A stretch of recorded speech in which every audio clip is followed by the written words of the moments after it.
เฮ้ยสงสัยบ่ว่าเป็นหยังตำราพิชัยสงครามที่มีอายุหลายกว่า 2,500 ปียังคงถูกนำมาศึกษาประยุกต์ใช้จนฮอดปัจจุบันบ่ว่าจะเป็นวงการทหารธุรกิจการเมืองหรือแม้แต่การดำรงชีวิตประจำวันมื้อนี้มาเราจะพาบรรณาทานเจาะลึกเกี่ยวกับศิลปะแห่งสงครามของซุนวูมหากลยุทธ์ที่สอนให้เฮาชนะโดยที่บ่ต้องรบเตรียมพบกับหลักความคิดอันหลักแหลมคมที่สามารถเปลี่ยนวิธีคิดและการตัดสินใจของท่านได้ไปตลอดกาลบทที่ 1 การวางแผนซุนวูเริ่มต้นด้วยประโยคที่ว่าสงครามคือเรื่องสำคัญของศาสตร์นั่นหมายความว่าเฮาจะบ่เริ่มสงครามโดยปราศจากการคิดไตร่ตรองอย่างรอบคอบก่อนจะเข้าสู่สนามรบเฮาต้องประเมินอยู่หาปัจจัยที่สำคัญคือ 1. สินธรรมประชาชนและกองทัพมีความเป็นหนึ่งเดียวกับผู้นำเดียวหรือบ่ 2. ฟ้าเฮาเข้าใจสภาพดินฟ้าอากาศกลางเว้นกลางคืนความหนาวความร้อนดีเพียงใด 3. ดินเฮารู้จักภูมิประเทศระยะทางไกลความยากง่ายเส้นทางดีปานใด 4. แม่ทัพผู้นำสติปัญญาความน่าเชื่อถือมนุษยธรรมความกล้าหาญและความเข้มงวดเพียงพอแล้วหรือบ่ 5. ระเบียบวินัยการจัดสรรกำลังพลการส่งกำลังไปบำรุงและการบริหารจัดการมีประสิทธิภาพสูงสุดแล้วหรือบ่หลักการสำคัญจุนวูเน้นว่าการรบทั้งหมดตั้งอยู่ถึงการหลอกลวงถ้าเฮาแข็งแกร่งให้แสดงว่าตนนี่อ่อนแออยู่ถ้าเฮาจะบุกโจมตีให้แสดงว่าเฮาจะบ่เฮ็ดเนาะการสร้างภาพหลอกลวงตาคือหัวใจของการรับชัยชนะ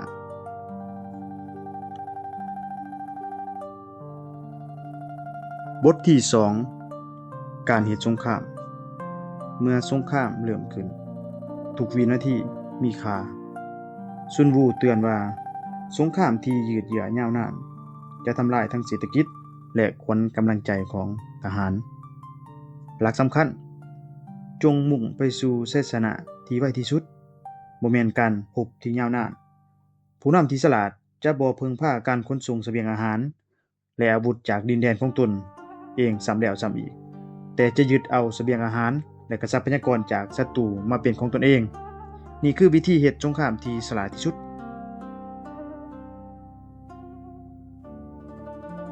บทที่ 3 การโจมตีด้วยกลอุบายนี่คือบทที่โด่งดังที่สุดซุนวูได้จัดลำดับสุดยอดของชัยชนะไว้ดังนี้ 1. ดีที่สุดทำลายกลอุบายของศัตรูชัยชนะตั้งแต่ในแผนการ 2. ดีห้องลงมาทำลายพันธมิตรของศัตรูเฮ็ดให้ศัตรูโดดเดี่ยว 3. ดีลำดับ 3 โจมตีกองทัพของศัตรูในสนามรบ 4. หายแห้งที่สุดโจมตีเมืองที่มีกำแพงป้องกันเพราะจะสูญเสียมหาศาลหลักสำคัญการได้ชัยชนะ100 ครั้งจากการรบ100 ครั้งก็บ่แม่นสุดยอดของสีมือแต่การเอาชัยชนะจากศัตรูได้โดยที่บ่ได้รบต่างหากที่เขาเอิ้นว่าสุดยอดของสีมืออย่างแท้จริงในประโยคทองคำที่ทุกคนต้องเจือไว้ผู้เขาผู้เฮารบ100 ครั้งชนะ100 ครั้ง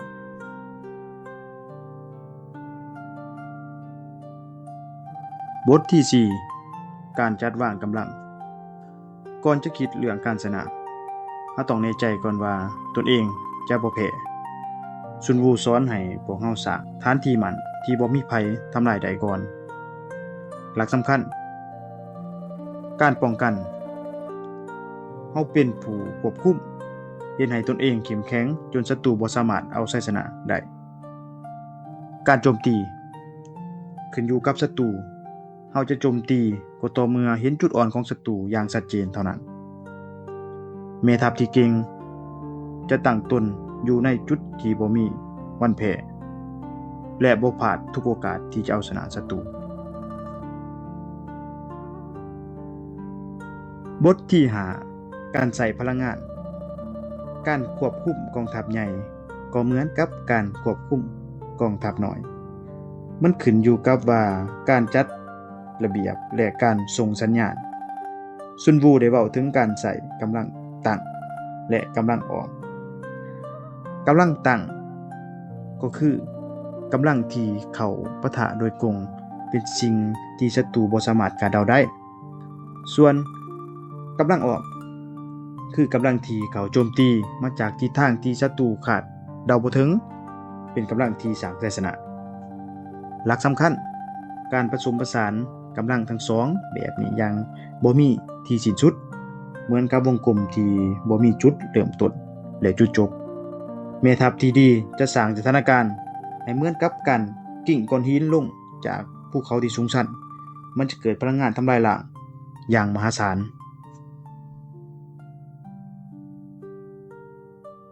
บทที่6จุดอ่อนและจุดแข็ง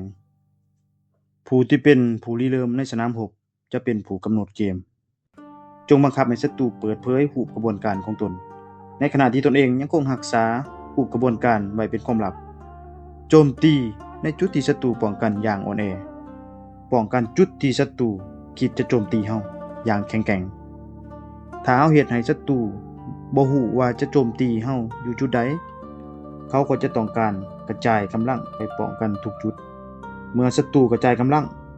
กองกำลังของศัตรูก็จะอ่อนแอลงอย่างเห็นได้ชัดเจนบทที่7การแข่งขันการเดินทัพคือสิ่งที่ยากที่สุดมันคือการเปลี่ยนเส้นทางที่คดเคี้ยวให้กลายเป็นเส้นทางกลมและเปลี่ยนอุปสรรคให้กลายเป็นโอกาสหลักสำคัญอย่าเริ่มเดินทัพถ้าบ่เห็นผลประโยชน์อย่าใส่กองทัพถ้าบ่มีหยังใดมาและอย่าฮบถ้าบ่ได้ตกอยู่ในอันตรายซุนวูได้ให้กลยุทธ์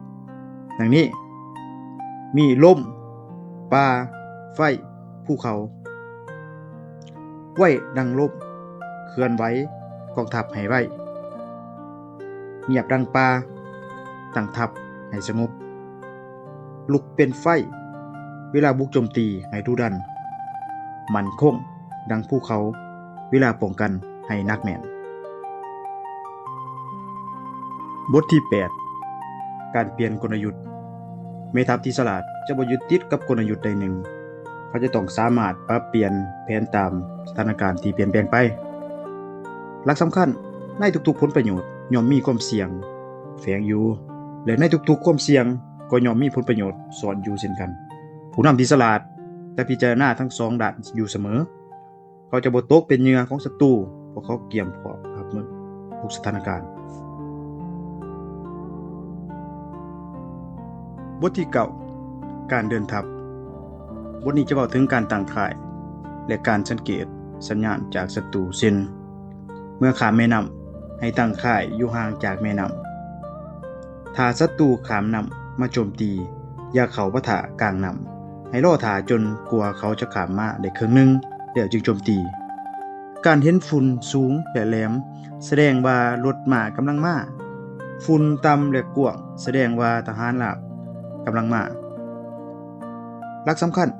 การสังเกตสิ่งเล็กๆน้อยๆสามารถบอกถึงการเคลื่อนไหวที่ยิ่งใหญ่ของศัตรูได้แต่ถ้าศัตรูส่งทูตมาเจรจาโดยความอ่อนน้อมในขณะที่กองทัพของเขากำลังเตรียมพร้อมนั่นคือสัญญาณว่าเขากำลังจะบุกบทที่10ภูมิประเทศซุนวูแบ่งภูมิประเทศออกเป็น6ประเภทและอธิบายว่าควรจะสู้รบหรือจะหลีกเลี่ยงในแต่ละพื้นที่แนวใดประเภทเหล่านี้ประกอบมี 1. พื้นที่เข้าถึงง่าย 2. พื้นที่ติดขัดเข้าง่ายและออกยาก 3. พื้นที่ต่างฝ่ายต่างบ่ได้เปรียบ 4. พื้นที่คับแคบ 5. พื้นที่สูงสั้นและ 6. พื้นที่อยู่ห่างไกลจากศัตรูหลักสำคัญ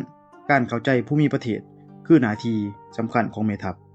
มันคือผู้ช่วยที่ดีที่สุดในการสร้างชัยชนะแม่ทัพที่รู้จักภูมิประเทศและรู้จักกำลังของตนเองจะบ่มีวันพ่ายแพ้บทที่11เก่าสถานการณ์บทนี้คือการวิเคราะห์จิตวิทยาของทหารในสถานการณ์ต่างๆเก่าแบบแม่ทัพที่ฉลาดจะนำพากองทัพของตนให้เหมาะสมกับแต่ละพื้นที่ 1. พื้นที่กระจัดกระจายเมื่อรบในดินแดนตนเองทหารมักจะคิดถึงบ้านอย่าสู้รบ 2. พื้นที่เขาง่ายเมื่อเขาไปในดินแดนศัตรูบ่เลิกอย่าหยุดให้เดินทัพต่อไป 3. พื้นที่หยาดจิ้งพื้นที่ยุทธศาสตร์ที่ไผได้ครองก่อนจะได้เปรียบอย่าโจมตีศัตรูที่ครองอยู่แต่ให้ยึดถ้าว่าวางอยู่ 4. พื้นที่เปิดพื้นที่ที่ทั้งสองฝ่ายเดินทัพได้สะดวกอย่ากีดขวางทางศัตรู 5. พื้นที่ทางเสื่อม